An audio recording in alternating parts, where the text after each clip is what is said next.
è bella.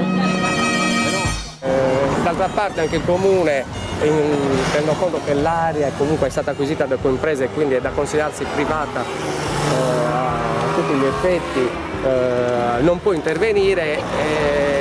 L'unica soluzione potrebbe essere per esempio una permuta con altre aree, sempre che in questo caso l'impresa accetti lo scambio, in maniera da sbloccare una situazione che vede la più grande necropoli punica del Mediterraneo in uno stato di degrado assoluto.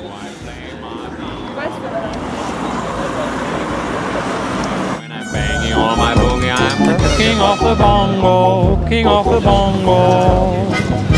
Hear me when I come, baby. King of the bongo, king of the bongo. Sono paura perché se non votano a quello che gli ha promesso da casa, se non votano a quello che gli ha promesso, rischia magari che non li aiutano quando occupano una casa.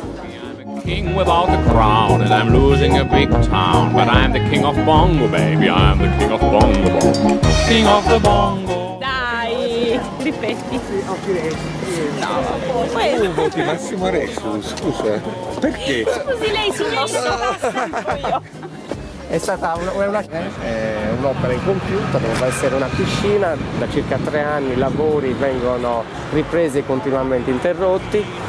Lo stato dell'area è quello che potete constatare, da tantissimo tempo che non si fanno delle pulizie ordinarie. Questa doveva essere inizialmente un'area riservata a verde pubblico.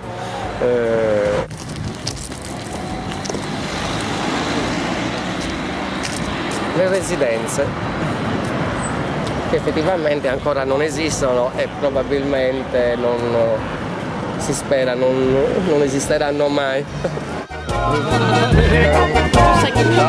Guarda. Hear me when I come, baby.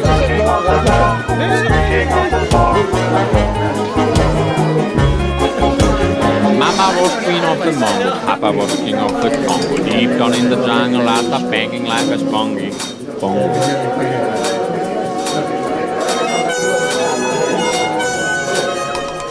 Ci difende nessuno, non è che Berlusconi aggiunge ai pensionati, no, le pensionati sono vecchie, invece noi dà milioni a quelle che hanno, anche se non serve a niente. King of the bongo. King of the bongo. Questo tuo discorso è un po' minimalista, cioè se riesci a riconoscere il voto di base nella sua sezione vuol dire che ne hai preso veramente poco. Nobody go crazy when I'm banging on my boogie. I'm a king without a crown, and I'm losing a big town. But I'm the king of bongo, baby. I'm the king of bongo. King of the bongo. Papero di merda.